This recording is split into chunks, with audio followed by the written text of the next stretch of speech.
से मुझे सब कुछ प्राप्त है। ये धन वैभव संपत्ति ऐश्वर्य आपकी ही कृपा से प्राप्त है। मैं चाहता हूं कि मेरे जीते जी ये शुभ कार्य संपन्न हो जाए। प्रभु श्री राम को राज तिलक दे दे।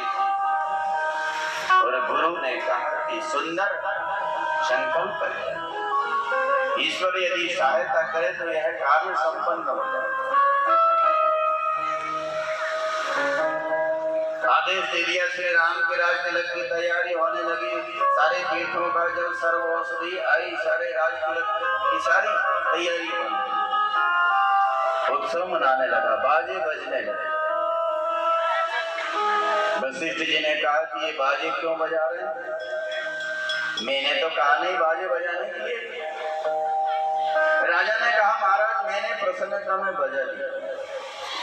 बोले अब राम का राज तिलक नहीं होगा। क्यों? बाजे बजा कर देना किसका काम है? कुछ लोग दान करते हैं तो बहुत दिखाकर, बहुत बताकर। मैंने ये किया, मैंने वो। बोले अब राम का राज तिलक नहीं होगा। इन्हीं बाजों की आवाज सुन ली आकाश के देवताओं ने, और आकाश के देवता लोग विचार करने लगे श्री राम राजा बन जाएंगे, रावण का वध नहीं होगा, हमारा कार्य नहीं होगा। तो उन्होंने विचार किया, सरस्वती को बुलाया और कहा कि जाओ जाकर के कोई ऐसा कार्य करो जो श्री राम राज्य छोड़ करके वन चले जाए।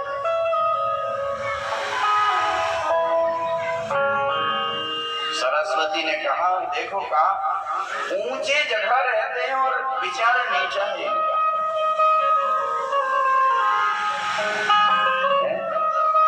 ऊंची जगह स्वर्ग में रहते हैं, आकाश में रहते हैं, और विचार नीचा है। दूसरों का सुख देख करके जल रहे हैं,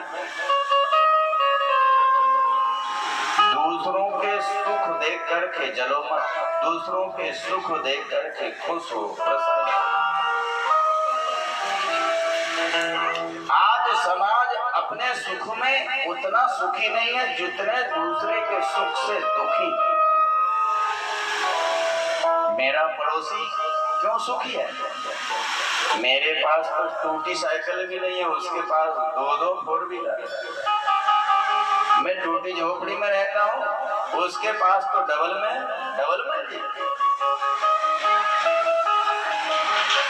यही हमारी वृत्ति है। हम अपने सुख में कम सुखी रहते हैं, दूसरों के सुख से ज्यादा दुखित रहते हैं। अपने सुख से हम सुखी रहें, पर दूसरों के सुख से भी हम सुखी रहें।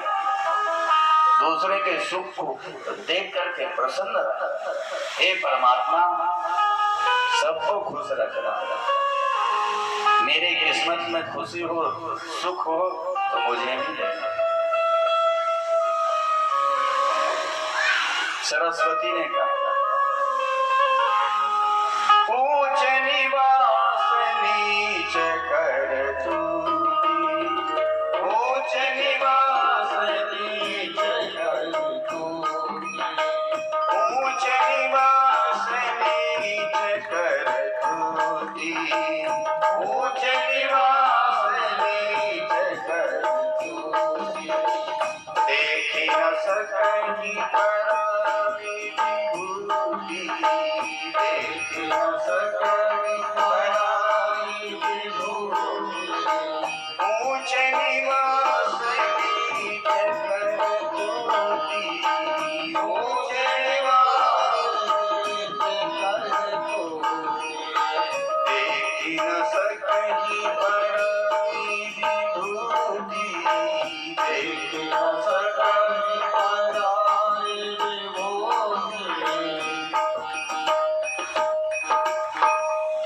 सरस्वती आई और सारी अयोध्या में देखा खोज करके किसकी बुद्धि को बिगाड़ू मैं, कोई नहीं मिला, क्योंकि सबके हृदय में सबके मन में श्री राम विराजमान है। और एक मिला, नाम मंथरा मंदमती चेरी के की एक दासी थी, उसका नाम था मंथरा, और उसी की बुद्धि बिगाड़ कर सरस्वती चली गई। उसके ही सिर मार दिया। मंथरा ने देखा बड़ा उत्सव मनाया जा रहा, लोगों से पूछा, अरे तुमको पता नहीं श्री राम का राज तिलक होने वाला है, कब कल?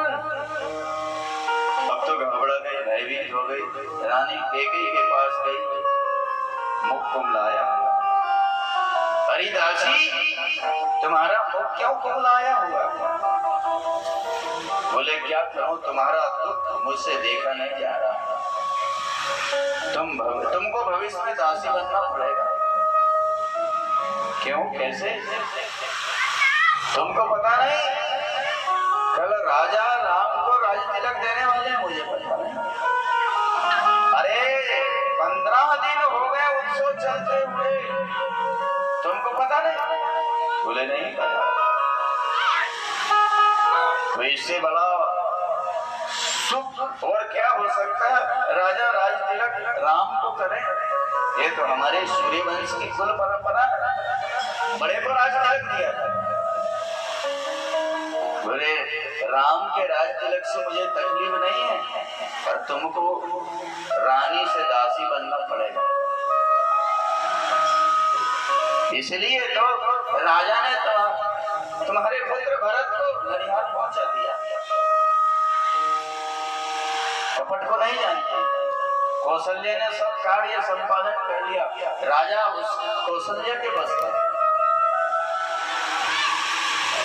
कद्रू ने भीतर को दुख दिया था, इसलिए इसी तरह से तुमको कौशल्य दुख दे। सैकड़ों सोतों की कथा याद थी उसे, और सारी की सारी कथा जो है कैकेयी को सुनाई। कुसंगति पाकर कौन ऐसा व्यक्ति है जो बिगड़ ना जाए, इसलिए बुरे लोगों का साथ मत करो, अच्छे लोगों का साथ करो। जैसा साथ करोगे वैसा गुण आएगा आपके जीवन में। अच्छे लोगों का साथ करोगे अच्छे गुण आएंगे, बुरे लोगों के साथ करोगे बुरे गुण आएंगे। शराब पीने वालों का साथ करोगे, आप शराब नहीं पीते हैं, एक दिन आप शराब पीने लगेंगे। तमाक खाने वाले का साथ करोगे, आप तमाक खाने लगेंगे। गाली देने वालों का साथ करोगे, एक दिन आप भी गाली देने लगेंगे। हिंसा हत्या करने वाले का साथ करोगे, आपकी हत्यारे बन जाओगे। ये संग का गुण है, जैसा संग करोगे आपके जीवन में वैसे ही रंग आएगा। इसलिए अच्छे लोगों का साथ करो, अच्छे लोगों के साथ उठो बैठो, अच्छे लोगों से संभाषण करो, बुरे लोगों का साथ छोड़ दो। तुलसीदास जी कहते हैं,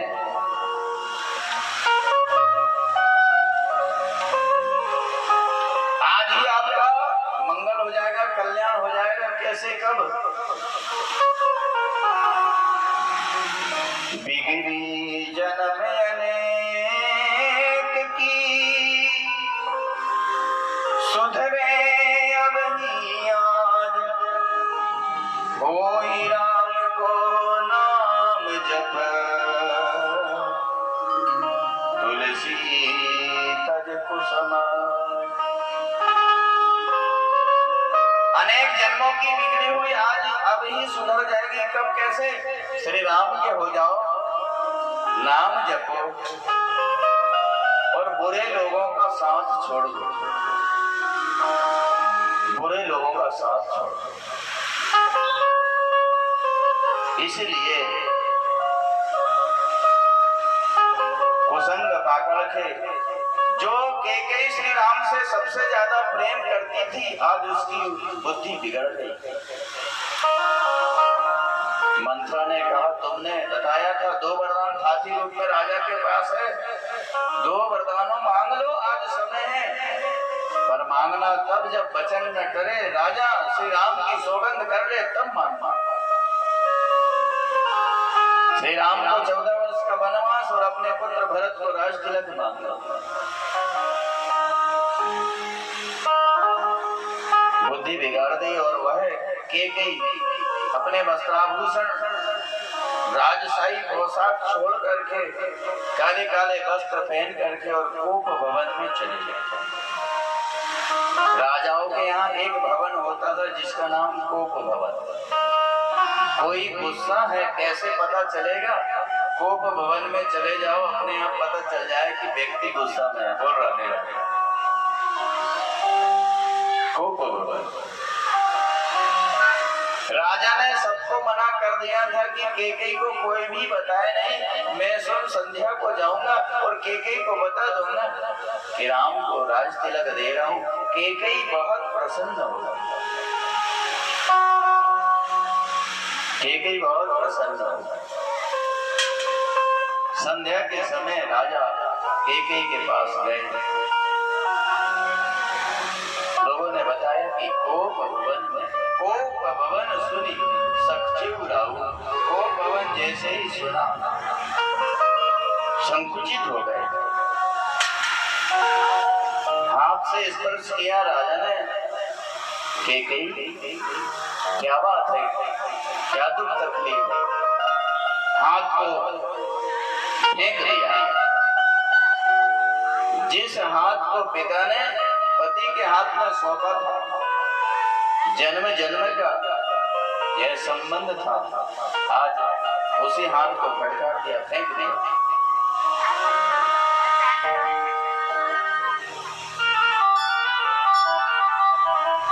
क्या चाहिए तुमको? जो मांगो वह वरदान दे दूंगा। राजा देने देना तो कहते हैं, पर आज तक कभी दिया नहीं। 2 वरदान मेरे साथी रूप में आपके पास थे, उनको भी नहीं दिया आपने।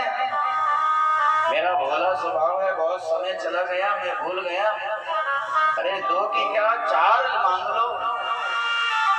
राम जी की सौगंध यदि विश्वास नहीं होता, जो मांगो मैं सब कुछ दे दूं। जैसे ही राम जी की सौगंध गाए, वस्त्राभूषण पहनने लगी और राजा ने कहा, रघुकुल रीति सदा चलिया, रघुकुल रीति सदा चलिया, रघुकुल रीति सदा चलिया, रघुकुल रीति सदा चलिया। प्राण जाऊं पर बचन न जाई, प्राण जाऊं पर बचन न जाई। नहीं असात समय पातक पुंज, नहीं असात समय पातक पुंज। गिरिशा में होई ज्योति के गुंजा, गिरिशा में होई ज्योति के गुंजा।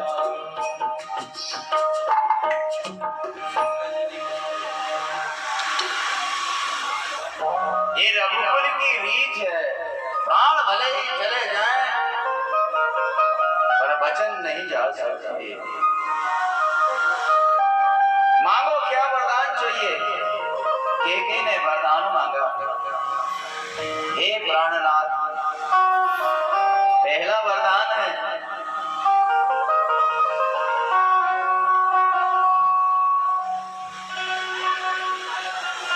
सुनहु प्राण प्रिय भगवत जी का, देहु एक भर भरत ही टीका।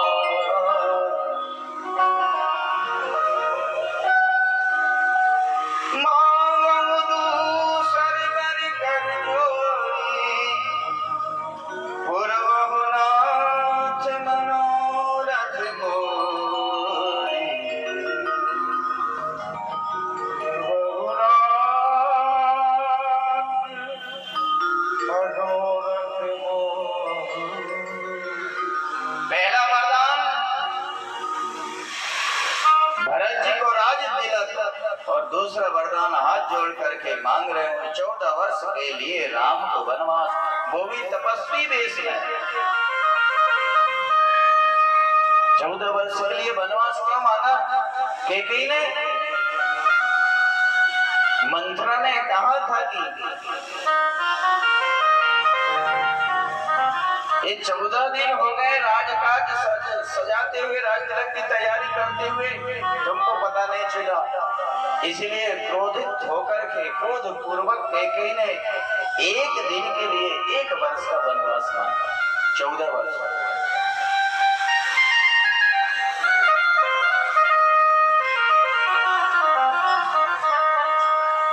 अब तो जैसे ही राजा ने सुना, राजा कुमला गए, रोने लगे, कंठ सूख गया। रानी, तुम मजाक तो नहीं कर रही? क्या तुमने सत्य भाषण किया? मैं प्रातः काल होते ही भरत को बुलाकर राज तिलक दे दूंगा, पर राम का अपराध क्या है? उसको वन क्यों भेज रही? राम तो साधु है, राम ने कभी दुख नहीं देखा।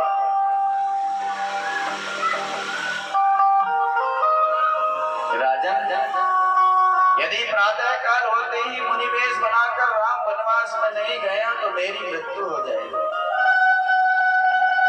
राजा ने कहा, राम वनवास चले गए तो मैं मर जाऊंगा। तो जिज्ञासा भरी दृष्टि से राजा ने कैकेयी की ओर देखा।